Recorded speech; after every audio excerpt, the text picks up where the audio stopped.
मुंबई आकर महाराष्ट्र के जनता को जो तेलंगाना सरकार श्रीमती सोनिया जी ने सितंबर 17, 2023 चुनाव के समय पर 6 गारंटी दिया हुआ है। वो गारंटीज हम लोग systematically we have implemented in Telangana. इनके डिटेल्स महाराष्ट्र जनता के सामने रखने का मेरा जिम्मेदारी है। इसीलिए आज मुंबई कांग्रेस पार्टी ऑफिस में हम लोग एक प्रेस कॉन्फ्रेंस के माध्यम से हिंदुस्तान में सबसे ज़्यादा फार्मर्स सुसाइड महाराष्ट्र में हो रहा है, उसके बाद तेलंगाना था। तो किसानों के कर्जा माफी के वजह से पिछले सरकार ने जो बात दिया हुआ है, पिछले सरकार ने जो धोखा दिया हुआ है किसानों को, वो केंद्र सरकार या राज्य सरकार किसानों के वेलफेयर में कुछ काम नहीं किए, मिनिमम सपोर्ट प्राइस नहीं दिया हुआ है और किसान के खिलाफ 3 काला कानून लागू करके मोदी जी ने किसानों को अमेज़न, अदानी, अंबानी को हवाला करने के लिए कोशिश कर रहा था। तो हम लोग ये सोचे, ये गारंटी दिए तेलंगाना जितने भी किसान लोग हैं 2 लाख कर्जा माफी करने वादा किया। 25 दिन में 22,22,67 किसानों को 17,869 crores, मतलब अराउंड 18,000 crores, 22.5 लाख किसानों को हम कर्जा माफी किए। किसी को डेटा अगर चाहे तो हर किसान का डेटा मैं दे सकता हूं। पिछले जब नरेंद्र मोदी जी ने उनके भाषण पे तेलंगाना किसानों के बारे में बात निकाले तो मैं पूरा उनको डिटेल जवाब लिखा था। उसके बाद मोदी जी ने उनके ट्विटर पे जो लगाया था वो ट्विटर, उनका जो ट्वीट था वो डिलीट करवा दिया। हमारा गारंटी सोनिया जी या गांधी परिवार ने कुछ गारंटी दिए तो कम वाट में पॉलिटिकल रिपोर्टेशंस कांग्रेस पार्टी, गांधी परिवार ने परवाह नहीं करते हुए हम लोग ये लागू किए। और दूसरी बात रहा तेलंगाना प्रदेश, सोनिया जी ने गारंटी दिया हुआ है तेलंगाना प्रदेश देने के लिए। 70 साल हमारा जो लड़ाई थे तेलंगाना प्रदेश के लिए, सोनिया जी गारंटी के वजह से तेलंगाना राज्य ने बनाया। और आगे बेरोजगारी, पिछले 10 साल बीआरएस सरकार ने जो बीजेपी के दोस्त थे उन लोग जो वादा किए, नौजवानों को धोखा दिया हुआ है। इसीलिए हम सरकार बनते 10 महीने में 50,000 सरकार नौकरी दिया हुआ है। गिने तो 1 घंटे को 8 नौकरी तेलंगाना सरकार ने बेरोजगार युवकों को सरकार नौकरी दिया हुआ है। कोई भी यहाँ पर पत्रकार या भारतीय जनता पार्टी या नहीं तो एकनाथ शिंदे जी के परिवार या नहीं तो अजित पवार के परिवार, कोई भी तेलंगाना आए तो हम पूरा डिटेल्स उनको देंगे। 10 महीने में हम लोग 50,000 सरकार नौकरी दिया हुआ है तेलंगाना में। और इसके अलावा महालक्ष्मी 500 रुपीज सिलेंडर, आज 500 rupees cylinder almost 49 lakh families are utilizing 500 rupees cylinder and 200 units, up to 200 units free power, almost 50 lakh परिवार ने फ्री बिजली इस्तेमाल कर रहा है तेलंगाना में। एंड पैडी प्रोक्यूरमेंट तेलंगाना सरकार ने दे रहा है 500 rupees bonus, MSP plus 500 rupees.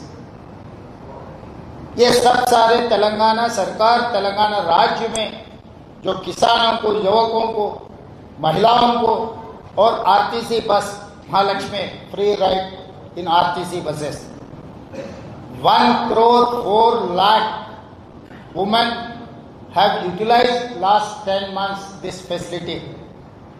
Telangana state government has paid 3,541 crores to Telangana Road Transport Corporation. मतलब saturation, free power is saturation, 500 rupees cylinder is saturation, and bus ride is saturation, किसान कर्जा माफी saturation. सरकार ने जितने भी notification दिए हर notification का हम नौकरी दिया हुआ है। तो ये सब सारे हम लोग वादा किए, वादा निभाए। Other than this caste census जो राहुल जी बार बार कह रहे थे this is X-ray, I wanted to extend that X-ray mega family health checkup. इस देश में ओबीसी, दलित, आदिवासी जो पिछड़े लोग हैं उन लोगों का गिनती तेलंगाना सरकार ने कल से शुरू किया। एक महीने में हम लोग पूरा तेलंगाना 4 करोड़ जनता के हिसाब किताब लेकर देश को अब सवाल करेंगे, मोदी जी को हम सवाल करेंगे। 2025 जनवरी से जो शुरुआत होने वाला है सेंसस में, वो सेंसस में कुल गणना भी कास्ट सेंसस भी इंक्लूड करना है। This is what our demand. We have passed a resolution in our cabinet saying that we are demanding that government of India has to implement caste census. This is what our challenge to Narendra Modi. जो राहुल जी ने बात दिया हुआ है इस देश को, इस जनता को, 140 करोड़ लोगों को, 140,000 करोड़ लोगों को जो बात दिया हुआ है, बात निभाने का काम कांग्रेस पार्टी के है। इसीलिए बीजेपी ने या मोदी जी खासकर महाराष्ट्र में बोलने के लिए उनका कोई सक्सेस स्टोरी नहीं है। इसीलिए उनका जब सक्सेस स्टोरी नहीं है तो दूसरों के ऊपर इल्जाम लगा के चुनाव जीतने के लिए मोदी जी का आदत है, वो ऐसा कोशिश करने का उनका आदत है। हम बचपन में पढ़ते थे किताबों में, महाराष्ट्र बोले तो छत्रपति शिवाजी महाराज, फूले जी, डॉक्टर बाबा साहेब आम्बेडकर, बाला साहेब ठाकरे जी, शरद पवार जी। अभी इतना तकलीफ हो गए, हम कुछ पढ़े थे, कुछ सुने थे, मगर आज कुछ देख रहा है। एकनाथ शिंदे जी, अजित पवार जी, ये वीरों का धरती है। ऐसे धरती में जो गुजरात के गुलाम बनकर एकनाथ शिंदे जी और अजित पवार जी ने सरकार चलाने के लिए, इस चुनाव जीतने के लिए जो कोशिश कर रहा है, झूठों पे झूठ बोलकर। इसीलिए आज मैं भारतीय जनता पार्टी को वो नाम से बुलाया तो ठीक नहीं है, भारतीय झूठा पार्टी। ये भारतीय झूठा पार्टी को महाराष्ट्र के जनता इस चुनाव में हराना है। इस चुनाव कांग्रेस पार्टी जीत या नहीं, शरद पवार, उद्धव ठाकरे की जीत नहीं है, ये सच्चा की जीत है। इस जीत में पत्रकार लोग आप भी हमारे साथ में रहना है, क्योंकि ये आपके महाराष्ट्र के identity, it's a pride of Maharashtra. दो स्वाभिमान, जो दो गुजरात के नेता लोग आपके ऊपर दबावट रख के आपके जो भी इन्वेस्टमेंट आ रहे हैं महाराष्ट्र को, 17 big investments they have transferred to Maharashtra to Gujarat. ये नुकसान आपका हो जा रहा है। इस देश में उत्तर प्रदेश सबसे ज़्यादा पॉपुलेशन है, politically number 1 is Uttar Pradesh, number 2 is Maharashtra. 48 parliament seats है। राजनीति में महाराष्ट्र का एक स्पेशल आइडेंटिटी था, मगर आज के तारीख में कोवर्ट नेता लोगों के नाम सुने आ रहे इस देश में। Financially number 1, population number 2, politically number 2। इतना पावरफुल मुंबई, इतना पावरफुल महाराष्ट्र, किसी के हाथ में धोखा खाकर इस चुनाव में हार गए तो महाराष्ट्र जनता बहुत कुछ खोना पड़ता। इसीलिए मैं आपके बगल में रहता हूँ। हैदराबाद महाराष्ट्र के साथ साथ में हैदराबाद तेलंगाना है, हैदराबाद कर्नाटका। तो मैं आपके बगल में आपके भाई हूँ, बगल से आया हुआ हूँ। आपके लिए हमारा दिल का धड़कन है। इस चुनाव में भारतीय जनता पार्टी को हरा दो, क्योंकि आपको धोखा दिया भारतीय जनता पार्टी। वो पार्टी को हराकर सबक सिखाने का वक्त आया। धन्यवाद मित्रों। धन्यवाद रेवंत जी। मैं अब हमारे हिमाचल के मुख्यमंत्री सुखविंदर सिंह सुक्खू जी से आग्रह करूंगा कि वो आपसे। नमस्कार। मैं जब महाराष्ट्र प्रदेश कांग्रेस के ऑफिस में आया, पवन खेड़ा जी ने मुझे समोसा तो मैंने कहा कि आज समोसे की राजनीति हो रही है कि रोजगार, विकास, महिलाओं का सम्मान की राजनीति हो रही है। मैं कुछ बातें आपके साथ कहना चाहता हूं। सच का हमेशा से सामना झूठ के साथ होता है। सच बार बार झूठ से टकराता है और समय पर आने पर सच की जीत होती है। कुछ चीजें मैं इसलिए आपके ध्यान में लाना चाहता हूं कि महाराष्ट्र की तरह हिमाचल में भी ऑपरेशन लोटस हो। 9 लोग कांग्रेस पार्टी के राज्यसभा के चुनाव में वोट डालने के बाद भारतीय जनता पार्टी में ज्वाइन कर अब जिन गारंटियों को लेकर भारतीय जनता पार्टी के नेता हर चुनाव में आकर राजनीतिक रोटियां सेकते हैं, उन गारंटियों की मैं पहले बारी बारी बात करना चाहता हूं। हमारी सरकार ने अपनी पहली ही कैबिनेट में जितने सरकारी कर्मचारी थे, अधिकारी थे, उनको ओल्ड पेंशन स्कीम से नवाजा। ऐसा हमने क्यों किया? गारंटियां तो 5 साल के लिए दी जाती है, और जब हमारा चुनाव 2027 में होना था तो 5 साल में हमें गारंटियों को पूरा करना। ऐसे इसलिए किया कि कांग्रेस पार्टी की विचारधारा जो कहती है वो करती है। और आज एक जो भी ओल्ड पेंशन स्कीम दे रहा है, मुझे ये बताते हुए खुशी हो रही है कि जिसको 5,000 रुपया मिलता था उसको हमारी ओल्ड पेंशन स्कीम से 50,000 रुपया मिलना शुरू हो गया। आप ये जाकर हिमाचल प्रदेश में पूछ सकते हैं। राजनीति महाराष्ट्र की होनी चाहिए, चर्चा हिमाचल, कर्नाटक और तेलंगाना की घटनाओं की हो रही है जो पूरी हो चुकी है। डीके शिव कुमार जी ने बताया, हमारे रेवंत रेड्डी जी ने बताया, 50,000 लोगों को 10 महीने में रोजगार देना एक उस कमिटमेंट को दर्शाता है जो प्रदेश की सरकार ने वहां की जनता के समय कही है। राजीव गांधी हमारे डे बोर्डिंग स्कूल बन गए। फर्स्ट कक्षा से हमने इंग्लिश मीडियम को स्टार्ट कर दिया, जो गारंटियों में लिखा था। क्या महज गारंटियों के बाद प्रदेश के समाज के उन वर्गों की सेवा करने का दायित्व भी उस राज्य सरकार का है जो इन गारंटियों के अलावा वंचित रह जाते हैं? और मैं ये बात इसलिए कहना चाहता हूं, 5,000 बच्चे हमारे अनाथ थे जो गारंटियों में नहीं थे। हिमाचल प्रदेश हिंदुस्तान का पहला ऐसा राज्य बना जिसने उन्हें कानूनी अधिकार दिया। 27 साल तक उन बच्चों की सरकार ही माता है, सरकार ही पिता है, चिल्ड्रन ऑफ द स्टेट का दर्जा दिया।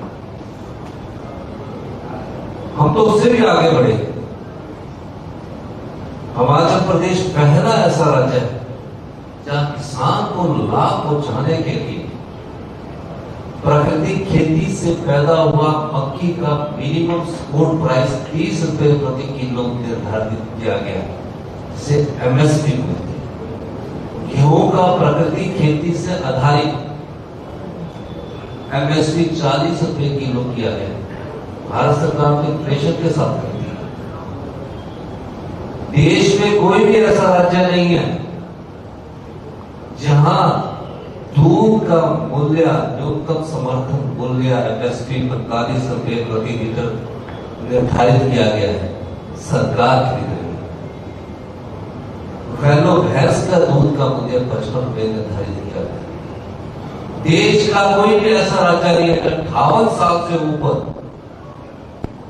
58 साल से ऊपर जो भी हमारी जनता है, पॉपुलेशन है, जनसंख्या है, चाहे वो बुजुर्ग है, चाहे वो महिला है, चाहे रिटायरमेंट के बाद जो किसान है, उसको हम 1500 रुपए नहीं देते।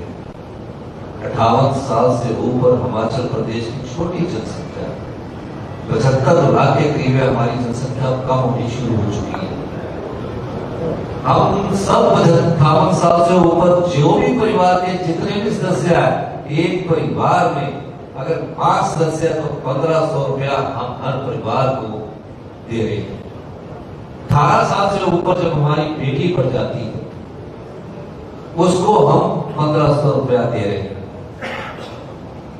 इसके अलावा जो विधवाएं बहनें होती हैं, उनके बच्चे अगर कहीं मेडिकल कॉलेज में पढ़ते हैं, किसी प्रोफेशनल कॉलेज में पढ़ते हैं या पीएचडी करते हैं, 27 साल की उम्र तक सरकार उनका पूरा खर्च चुकाती है। मेडिकल कॉलेज की फीस 1 लाख होती है, हॉस्टल की फीस 75,000 होती है। और जो बच्चे पढ़ने बाहर जाते हैं 3000 रुपया पीजी का खर्चा हिमाचल प्रदेश की सरकार और विधवा बहनों के बच्चों की पढ़ाई का खर्चा देती है। ये मैं बात इसलिए कह रहा हूं कि महाराष्ट्र का चुनाव है, हिमाचल की चर्चा होगी। जब वो हिमाचल में हमारे सरकार के खिलाफ ऑपरेशन लोटस हुआ, उसके बाद चुनाव हुआ। अगर हमारे सरकार की गवर्नेंस ना होती, गुड गवर्नमेंट में गुड गवर्नेंस ना होती, अच्छे शासन में अच्छा प्रशासन ना होता, तो हम दोबारा से 40 सीटें जीत कर दोबारा ना आते। जब हिमाचल की जनता हमें पसंद कर रही है तो महाराष्ट्र में, हिमाचल, कर्नाटक जो सब गारंटियां पूरी करके गवर्नेंस दे रहे हैं, तो उनकी चर्चा हो रही है। वो क्यों हो रही है? वो सिर्फ इसलिए हो रही है, वो सोचते हैं कि हमने इस मंच से बोल दिया है, जनता टीवी हमको चलाएगी। लेकिन जो कहा है कांग्रेस पार्टी की विचारधारा और कांग्रेस पार्टी के हमारे सम्मानित नेता राहुल गांधी जी प्रत्येक प्रदेश की बैठक करके उनसे गारंटियों के बारे में पूछते हैं। हम सत्ता में मिलते, हम सत्ता सुख के लिए नहीं आए हैं। अगर राहुल जी ने सत्ता सुख प्राप्त करना होता, डॉक्टर मनमोहन सिंह जी के बाद कई बार ऑफर थी। अब सत्ता में सत्ता सुख में नहीं आया, व्यवस्था परिवर्तन करने आए हैं। उस व्यवस्था को जहां झूठ से राजनीतिक रोटियां सेकने की कोशिश की जा रही है। आज महाराष्ट्र की जनता को यह सोचना है, क्या आपकी वोट के माध्यम से चुनी हुई सरकार को पैसों के दम से गिराने की जो कोशिश हुई है, क्या ये लोकतंत्र की मजबूती का पहला स्तंभ है? लोग भूल जाते हैं कि 2 साल पहले जिसको आपने 5 साल चुनने का मौका दिया, उसको 2.5 साल में गिराने की कोशिश की गई। आज महाराष्ट्र की जनता को ये पूछना चाहिए कि जिस पार्टी की विचारधारा से वो चुनकर आए थे, उस पार्टी को जब आप धोखा दे सकते तो महाराष्ट्र की जनता को क्यों नहीं आप आगे भविष्य में धोखा दे सकते? समय और परिस्थितियां बड़ी महान होती है। इसलिए मैं कहना चाहता हूं, हम हाइड्रोजन प्लस है, हम 300 क्या 500 यूनिट भी देते हैं। आप मेरे 2 साल मेरी सरकार को होने जा रहे हैं, कांग्रेस पार्टी की सरकार, नॉर्थ इंडिया में हमारी सरकार। हम उस ऑपरेशन लोटस से भी बचे और हमने उस चुनौती का युद्ध की तरह सामना किया और जनता की अदालत में अपनी गारंटियों को भी रखा और लोकतंत्र की मजबूती के लिए अपनी बात को भी रखा। हम दोबारा से 40 चुनकर आए। हिमाचल प्रदेश हिंदुस्तान का पहला ऐसा राज्य बना जहां स्पीकर के द्वारा डिस्क्वालिफिकेशन होने के बावजूद अगर वो चुनाव जीत भी जाता है और जब वो पेंशन का हकदार कभी भी लाइफ लॉन्ग नहीं रहेगा। क्यों? हम सत्ता में परमानेंट नहीं है, लेकिन उस लोकतंत्र की मजबूती के लिए कि जो लोकतंत्र को कमजोर करने की कोशिश करता है, लोकतंत्र जनता की आवाज है। अगर हमारे नेताओं ने, बाबा भीम साहब अम्बेडकर ने 75 साल पहले जब संविधान लिखा था, संविधान सभा के अध्यक्ष थे, तो उन्होंने ये लिखा था कि इस देश में विभिन्न जातियों विभिन्न धर्मों के लोग रहते हैं, विभिन्न भाषाओं के लोग रहते हैं। और जब कांग्रेस की राष्ट्रपिता महात्मा गांधी और उन्होंने विचारधारा लिखी थी कि ये देश की संस्कृति एक ऐसी संस्कृति है जिसमें सबका समावेश होना चाहिए, इसीलिए इस देश की संस्कृति को महान संस्कृति कहा जाता है। और उस महान संस्कृति ने कई धर्मों को जन्म दिया है। उस विचारधारा का प्रतिनिधित्व कांग्रेस पार्टी की विचारधारा कहती है। और महाराष्ट्र की जनता को अगर यहाँ सच में आपने भलाई का काम करना है तो महा आघाड़ी जो विकास बंधन है उसके माध्यम से उनको आगे आना, क्योंकि एक ऐसा हमारी पार्टी का नेतृत्व है जो आप लोगों के दर्द को समझता और आपकी पीड़ा को बांटना चाहता है। इस बारे में ट्वीट करते हैं कि हिमाचल प्रदेश की आर्थिक स्थिति खराब होगी। 4 दिन फिस्कल प्रोड्यूसर्स और फिस्कल डिसिप्लिन होते हैं। अब हमने कहा है और मैं आज इस मंच के माध्यम से कह रहा हूं 2027 में हिमाचल प्रदेश समृद्धशाली प्रदेश होगा, 2032 में हिंदुस्तान का सबसे समृद्धशाली और अमीर राज्य होगा। हम नीतिगत परिवर्तन लाए, पर नीतिगत परिवर्तन कांग्रेस की विचारधारा के अनुरूप लाया जा रहा है, जहां समाज के अंतिम व्यक्ति का विकास की रोशनी पहुंचे। हमारी सरकार इस प्रकार से कार्य करेगी। आज महाराष्ट्र में इस बात की चर्चा होनी चाहिए कि आपकी सरकार को, आपके वोट को खरीदने की कोशिश की गई है और उस खरीदने की कोशिश में उन्होंने सरकार करा दी। आज गरीब की सोच को अगर कोई विचारधारा परिभाषित करती है, किसान की सोच को कोई विचारधारा परिभाषित करती है, महिलाओं के सम्मान को कोई विचारधारा परिभाषित करती है, युवाओं को रोजगार देने की कोई विचारधारा परिभाषित करती है, वो कांग्रेस पार्टी की एकमात्र विचारधारा है। सभी धर्मों को सम्मान देने की कोई विचारधारा अगर परिभाषित होती है वो कांग्रेस पार्टी के सभी जातियों की। इस देश की एकता और अखंडता के लिए आज हमें ये सोचना है कि महाराष्ट्र में महाराष्ट्र के मुद्दों पर चुनाव हो। जो हमने सच किया है उसका व्याख्यान ये नहीं कर सकते, हम कर सकते हैं। आप कोई भी सवाल हमारे संबंधित राज्यों से पूछ सकते हैं। यही मैं आपको तुरंत कहना चाहता हूँ। धन्यवाद। धन्यवाद सुब्बू जी। अगर आपके कुछ सवाल हैं तो एक एक करके आप उठा दीजिए ताकि फिर मैं माइक दीजिए, माइक एक माइक।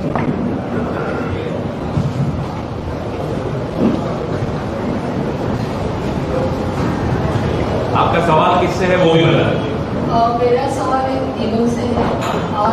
स्कीम लाइक महालक्ष्मी ये बिल्कुल स्टेट के बजट के ऊपर बहुत स्ट्रेस करती है।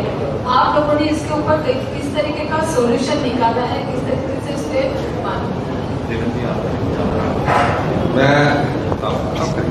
नहीं कुछ आप ही। 2 चीजें। महालक्ष्मी तो यहाँ के लिए, हम तो 58 साल से ऊपर सभी जो भी है, 58 साल के बाद जो भी हिमाचल प्रदेश का निवासी है